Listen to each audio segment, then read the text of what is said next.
Hi, hi. This is the 13th Wolfman, and this is my review for VCI Entertainment's Scream Theater Volume 4.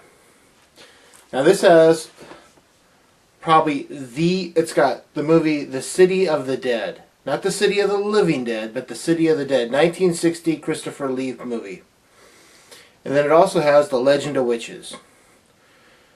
Let's get through The Legend of Witches. The Legend of Witches is basically a pseudo-documentary about how the Legend of Witches was created.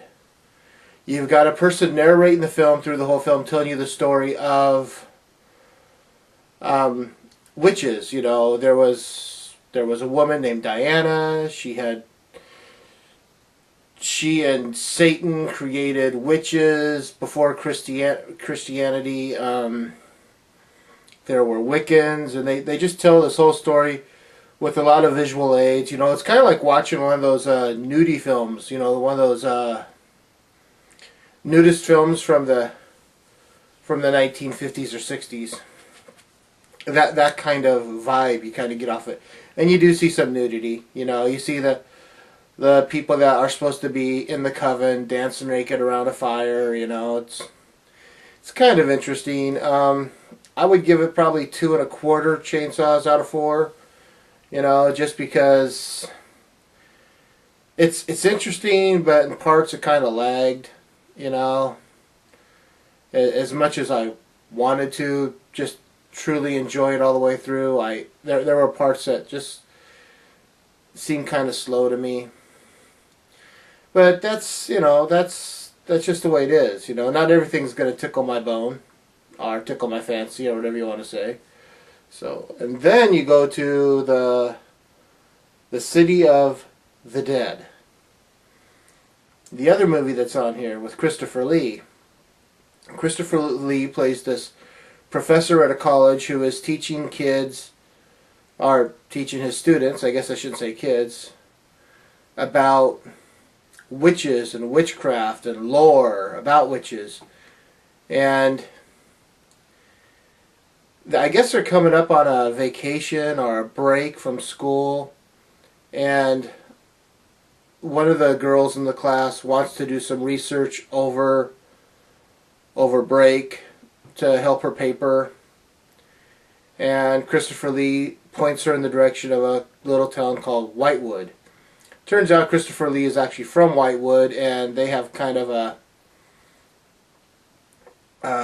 history with witches. It's one of these. It's like the oldest colony in the country, and it's where the kind of like the Salem witch trials started. You know, well, it's not Salem, but it's like it's where the whole thing started.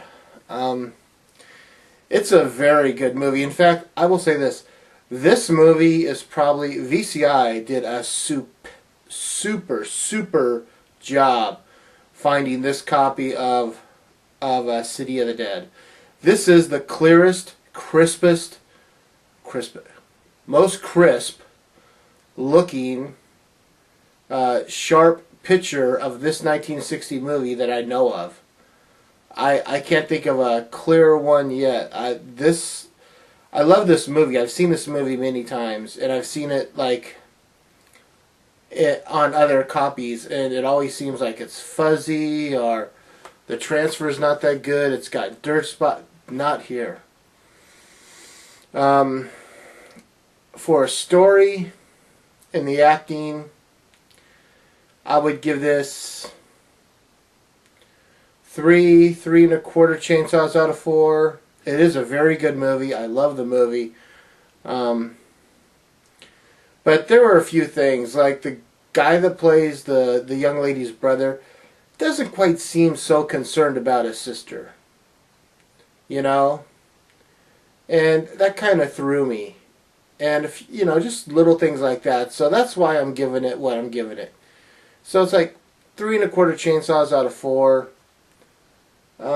Yeah, I would definitely recommend this. I say it's well worth the pickup if you want. I don't know what else to say about this. I mean, like I said, I really enjoyed City of the Dead. Legend of the Witches, you know, like I said. But yeah, Scream Theater Volume 4 is definitely worth a purchase. If not, you know, I mean, you get Legend of Witches, but for the copy of City of the Dead alone, by itself, is just great. So yeah, go to VCI Entertainment. I'll leave the link below. You could check it out. I'm the 13th Wolfman. I'm on the prowl.